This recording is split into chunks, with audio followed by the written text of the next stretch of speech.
The past 11 weeks have challenged me in every way possible.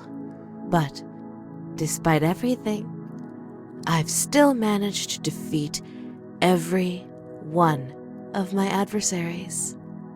These experiences have made me stronger, braver. I think I finally found the courage to talk to him. To tell him how I feel. When I confess my feelings to him, it has to be special. It has to be perfect.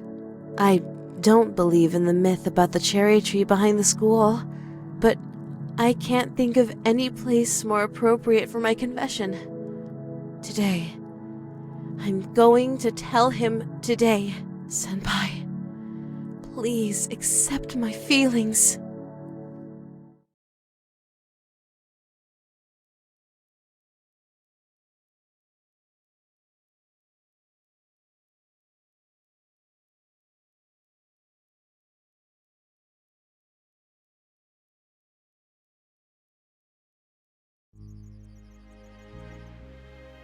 It's happening. It's really happening. Today is the day.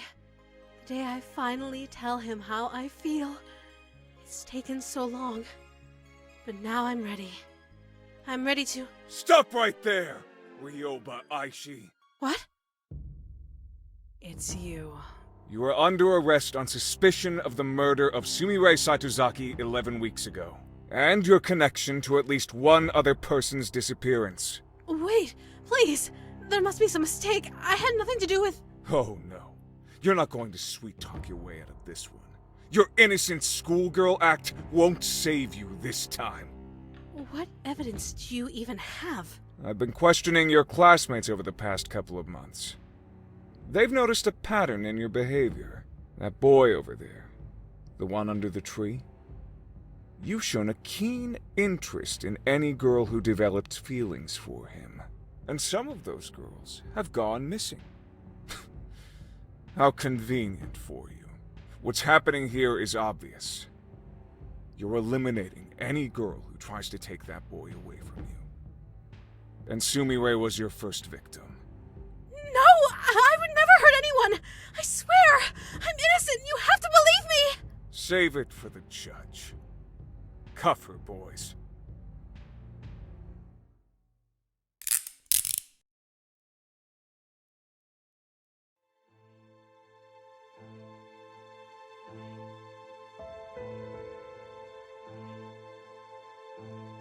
On April 1st, Ryoba Aishi put a note into the locker of Sumire Saitozaki. After reading this note, Sumire went to the East 3rd floor girls' restroom. That was the last time anyone ever saw Sumire. After she was reported missing, police investigated Academy for clues. In the East 3rd floor girls' restroom, they found some of Sumire's blood. Shortly before Sumire went missing, Ryoba Aishi was spotted carrying a knife and walking in the direction of the East 3rd floor girls' restroom. Later, she was seen carrying a large garbage bag towards the school incinerator. All of this information came from Ui Tunisu, a student at Academy, who was interviewed by the police the day after Sumire's disappearance. It's obvious what happened to Sumire. Ryoba Aishi killed her in the bathroom with a knife, stuffed her in a garbage bag, and carried her to the incinerator, where she burned all of the evidence. Do you deny any of this, Ryoba Aishi? I did not kill Sumire Saitozaki. It's true that I put a note in her locker and spoke with her in the bathroom. But I simply wanted to discuss a personal matter with her. What about the knife? I noticed that one of the knives in the home economics room was missing. It turned out that someone had brought the knife to the cooking club by mistake. So, I simply took it from the cooking club and put it back in its rightful place. And the garbage bag? How do you explain that? I love my school. I can't stand to see trash and garbage piling up everywhere. I do my part to keep the school clean, just like everyone else does. You always have a convenient explanation for everything, don't you? Do you really think anyone in this courtroom is going to believe your obvious lies? Mr. Journalist, there are a number of problems with your theory. First of all, you're accusing me of murder, but you don't actually have any proof that Sumire is dead. She is still considered missing, after all. I think she simply ran away because of the stress of studying at an elite school. I pray that she is alive and well and will return to us one day. You think I killed Sumire because of 3 facts. I spoke to her, I held a knife, and I burned some trash.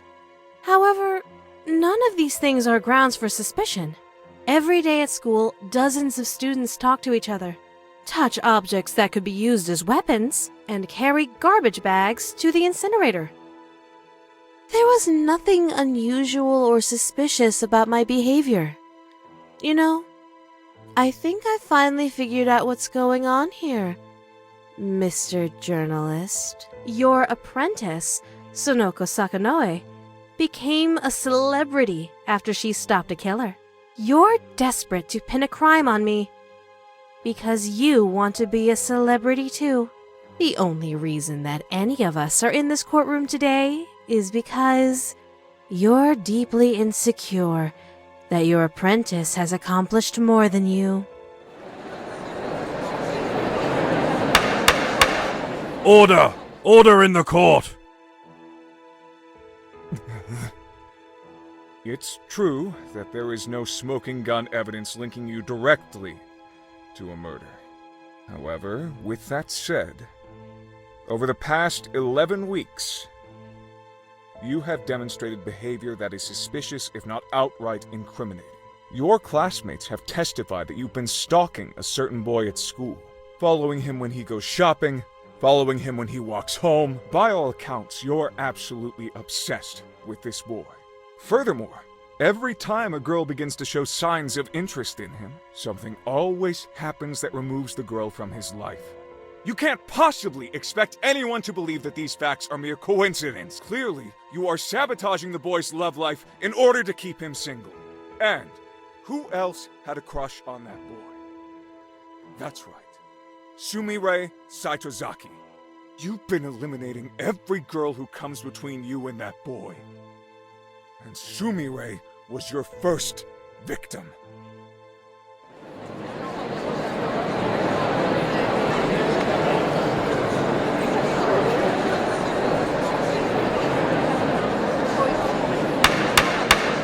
Order! I said order!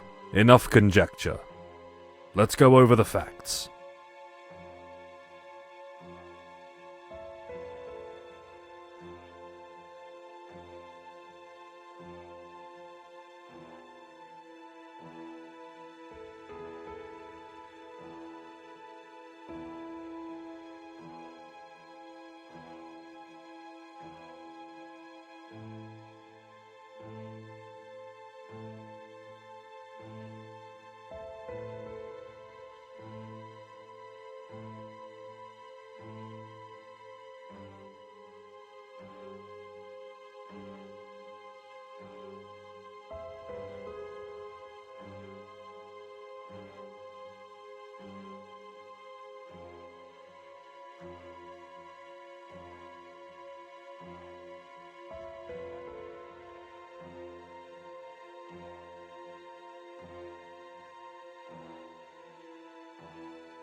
Taking all of the facts into consideration, it is clear, beyond any shadow of a doubt, that Ryoba Aishi is innocent of all charges.